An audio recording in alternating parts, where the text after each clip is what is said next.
24 e essa semana nós vamos começar o estudo das outras leis. Não foi só a lei dos 10 mandamentos que Deus mandou para Moisés. Essas foram as leis que Deus escreveu nas tábuas de pedra. E as leis escritas nas tábuas de pedra, elas foram colocadas na parte de dentro da Arca da Aliança. Agora, essas outras leis, do 21 em diante, desde o 21 em diante, são as chamadas leis civis. E também, depois, em Levítico, nós encontramos as leis de saúde. E também em Levítico nós encontramos as leis cerimoniais. Então, essas outras leis, elas foram escritas no chamado livro da lei, e esse livro era colocado do lado de fora da Arca da Aliança. Ela não era colocado dentro, porque dentro era apenas os 10 mandamentos, o maná e a vara de Arão que floresceu. Então, por que somente os 10 mandamentos ficavam dentro? Porque os 10 mandamentos são a lei moral, é o caráter de Deus, é a justiça de Deus. E vocês se lembram da história do propiciatório que eu contei? Então a justiça de Deus, representada pelos 10 mandamentos, tinha que ficar do lado de dentro da arca, coberta pela misericórdia, que era o propiciatório. Já essas outras leis aqui eram leis mais voltadas para o povo de Israel e algumas que também duram até os dias de hoje. As leis civis, nós vamos estudar aqui, a essência delas permanece até hoje, mas só que a exatidão delas, o conteúdo delas, elas se ajustaram às constituições de cada país. Então, todo o princípio por trás dessas leis continua o mesmo. Só que as leis exatamente, elas se transformaram nas leis, nas constituições que cada país coloca sobre a nação. Então, as leis cerimoniais, as leis do santuário também venceram, elas não valem mais. Nenhuma das leis do santuário dura até hoje. E as leis de saúde permanecem até os dias de hoje. Todas as leis que Deus dá com relação à saúde, nós seguimos à risca, deveríamos seguir à risca, né? Para nós termos um estilo de vida do jeito que Deus quer. Então, leis morais, leis de saúde permanecem. Leis cerimoniais abolidas e leis civis se ajustaram. Ok? Então, essas outras leis são conhecidas como o Código da Aliança. A aliança que Deus fez com o povo de Israel. Então, ele diz assim: com a mente cegada e pervertida pela escravidão e pelo paganismo, os israelitas não estavam preparados para valorizar completamente os princípios de grande alcance dos 10 preceitos de Deus. Então, os 10 mandamentos, os israelitas achavam muito abrangentes, muito mais profundos do que eles estavam preparados para obedecer. Então, essas outras leis, elas ajudavam no cumprimento dos mandamentos. É como se fossem os mandamentos de uma forma mais destrinchada, de uma maneira mais detalhada. Então, isso tornava a obediência de uma maneira mais objetiva. Eu preciso fazer isso, preciso fazer aquilo. Então, essas outras leis estavam para servir de complemento ou de detalhamento das leis, dos mandamentos de Deus, dos 10 mandamentos. Então, para que os deveres expressos no Decálogo pudessem ser mais plenamente entendidos e executados, foram dados preceitos adicionais que ilustravam e aplicavam os princípios dos 10 mandamentos. Então, essas leis foram chamadas de juízos, tanto porque eram organizadas com sabedoria e equidade infinita, quanto pelo fato de que os magistrados deveriam julgar de acordo com elas. Ou seja, quando no futuro o povo de Israel estivesse mais organizado, tivesse cada um nas suas cidades, os juízes do povo de Israel, os magistrados, eles iam julgar de acordo com essas leis. Essas leis que Deus deu a partir do capítulo 21. Leis para o povo de Israel se organizar como sociedade. Agora veja o seguinte. Nesse contexto aqui, uma coisa que todos nós precisamos entender é o seguinte. O estilo de governo aqui, nesse momento, não era monarquia, não era de um rei. Era o governo de Deus, era teocracia. Já pensou você ter um país onde o governante é diretamente o próprio Deus? Onde Deus é o próprio presidente do país? É uma coisa maravilhosa. Então essas leis aqui foram dadas no contexto em que Deus era o governante. Só que, depois que o povo de Israel queria, porque queria um rei, essas leis continuaram sendo observadas. E por isso que o povo de Israel era um povo mais próspero, era um povo mais feliz, era um povo mais abençoado, porque as leis que eles seguiam eram as leis que Deus mandou fazer para o povo seguir quando ele era o próprio governante. Então, quando a gente deixa Deus governar a nossa vida, a gente também é mais organizado, a gente é mais feliz, a nossa vida se alinha mais, porque é Ele que está no controle, é Ele que está no volante da nossa vida. Então, quando Deus era o governante e quando o povo obedecia o governante, tudo dava certo, tudo era maravilha. Então, essas leis foram chamadas de juízos, como eu já disse, e diferentemente dos 10 mandamentos, essas leis foram transmitidas particularmente a Moisés, que as deveria comunicar ao povo. Então vocês se lembram que em Êxodo 20, aquele momento ali de Êxodo 20, foi Deus falando os 10 mandamentos para o povo.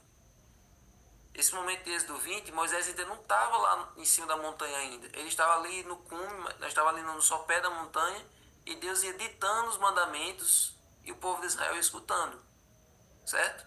Só que aí depois que o povo não aguentou escutar os mandamentos por causa do barulho do trovão, aí que Moisés subiu e essas outras leis aqui não foram ditadas para o povo.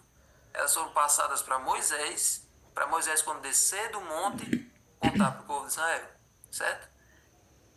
Então essas leis tinham essa função.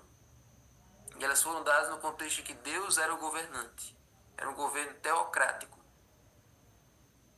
Aí, em Êxodo 21, nós encontramos aqui vários preceitos, vários ensinamentos para a organização do povo de Israel como povo. Inclusive, nós estávamos vendo isso até um dia desse, em Levítico. Várias leis também sobre a sociedade. Então, quem está fazendo reavivados, tem tudo isso aqui ainda fresco na memória, porque nós passamos por isso aqui um dia desse. Nós estudamos, nós lemos isso aqui um dia desse. Então, em Êxodo 21, nós encontramos leis a respeito dos escravos, leis sobre a violência, leis sobre donos de animais. Então, algumas dessas leis aqui falam sobre coisas que hoje nós achamos erradas, por exemplo, a escravidão. Mas a escravidão que Deus estava falando aqui no povo de Israel, a escravidão que o povo de Israel tinha, não deveria ser uma escravidão torturante, uma escravidão que lembrasse o cativeiro do Egito, que fosse desumana. Deus sabia que aquele povo estava acostumado com costumes estranhos lá no Egito. Então, para ir moldando o caráter deles, para ir transformando eles pouco a pouco, Deus fez de forma gradual a adaptação deles ao regime que Deus queria. Então, como eles estavam acostumados com escravidão, eles iam continuar com esse regime, só que agora de uma maneira diferente. Não era mais com maus tratos, não era mais com descaso, era de uma maneira mais humana, de uma maneira mais tranquila, de uma maneira mais amorosa. Os patrões deveriam ter os seus escravos como se fossem irmãos, como se fossem amigos que estavam ajudando ali no dia a dia da casa. Não deveria ter chicote, não deveria ter trabalhos forçados. Era para ser uma coisa bem mais tranquila, bem mais humana. Então, diferentemente dos escravos das outras nações, os escravos hebreus eles eram protegidos e valorizados. Então, a escravidão só durava 6 anos, a servidão durava 6 anos. Quando chegava no 7º ano, ali o escravo poderia ser libertado. Então, se a pessoa porventura viesse a ser escravo, no 7º ano, e como é que a pessoa geralmente ficava escrava? Quando ela não tinha com que pagar, quando ela não tinha as terras lá e não tinha mais como sustentar, não tinha para onde ir, aí essa pessoa se voluntariava como para ser escravo de alguém. Então essa pessoa ficava 6 anos escrava e no 7º ano ela era livre, a não ser que ela realmente não tivesse outra perspectiva e ela se apegasse ao dono e quisesse continuar sendo escrava. Mas ela tinha chance de ser livre no 7º ano. Então, além disso, os patrões, os senhores de escravos, eles tinham que dar o descanso do sábado. No sábado, ninguém trabalhava, como diz lá em Êxodo 20. nem o patrão, nem a patroa, nem seu servo, nem sua serva, nem o animal e nem o forasteiro que estivesse das tuas portas para dentro. Então todo mundo que estivesse naquela casa, todo mundo teria que descansar no sábado. E aí no domingo voltava às atividades normalmente. Então eram esses os princípios humanitários que Deus colocava nas suas leis. Além do fato de que os patrões tinham que prover as necessidades dos escravos.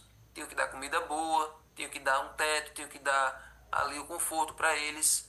Eles eram como se fossem empregados domésticos, certo? Então não era um regime de escravidão como a gente conhece. Era de uma maneira humanitária. Então, gente, foram essas as atitudes de Deus com relação ao povo de Israel logo assim que eles saíram do Egito. Eles não poderiam ir para Canaã sem ser organizados, sem seguirem regras. Eles eram um povo que estava desacostumado a seguir regras. 430 anos vivendo naquele regime no Egito, transformou aquele povo num povo bruto, num povo insensível, num povo desacreditado de Deus, um povo que por qualquer coisinha caía na gandaia, como nós sabemos que enquanto Deus estava dando essas leis, o povo estava fazendo carnaval lá embaixo. Então era preciso ir organizando esse povo, ir treinando esse povo. Então, aí nós temos as leis a respeito da violência. O povo era um povo bastante pavio curto, bastante violento. Então eles precisavam ter limites com relação a isso. E as leis com responsabilidade dos donos de animais. Ou seja, o povo vivia da agricultura e da pecuária. Então, se algum animal se extraviasse, se algum animal morresse, caísse no buraco, então tinha leis especificamente com relação a isso. Tinha as leis de higiene, onde era que devia cavar latrina, onde era que devia, por exemplo, em Levítico, se eu entrasse em contato com a pessoa leprosa, se eu tivesse em contato com a pessoa, se a mulher estivesse menstruada. Então tinha leis específicas para cada ocasião como essa. Leis a respeito da propriedade, leis sobre justiça e misericórdia, enfim. Se todos nós seguíssemos as leis de Deus, como as leis que Deus colocou para nós servirmos, nós seríamos um povo bem mais organizado, bem mais feliz e bem mais completo. Então, gente, as leis que Deus coloca para nós são para o nosso bem. Então, Deus quer que nós sejamos um povo organizado, Deus quer que nós sejamos um povo que mostre para o mundo a diferença entre eles e aqueles que servem a Deus. Então, que essa realidade que Deus quis colocar com o povo de Israel, Ele possa colocar na vida de cada igreja que está aqui. Aqui nós temos várias igrejas, aqui nós temos várias congregações. E Deus quer que na comunidade em que você está, as pessoas vejam a diferença. Aquela igreja ali é uma igreja diferente. Aquela igreja ali, ela passa um senso de organização, de unidade e de foco. Eles têm um objetivo. Eles não vão ali apenas para adorar. Eles não vão ali apenas para fazer o culto deles. Mas quando eles saem, eles trazem bênçãos para nós também. Nós somos ricamente abençoados por causa da influência deles na comunidade. Ontem foi uma coisa extraordinária, porque uniu todas as igrejas de Açu. Mas era para uma programação como aquela ser feita por cada igreja, por cada congregação. Para que assim, no centro, a central fosse o destaque. No Bela Vista, no Frutilândia, no Eliseu e nas outras igrejas que estão aqui representadas, a comunidade visse o agir de Deus através de cada um de nós. Então, esse era o desejo de Deus para o povo de Israel e esse é o desejo de Deus para nós também. Amém? Senhor Deus, muito obrigado sobre essa lição de hoje, pelas tuas palavras, pelas tuas bênçãos.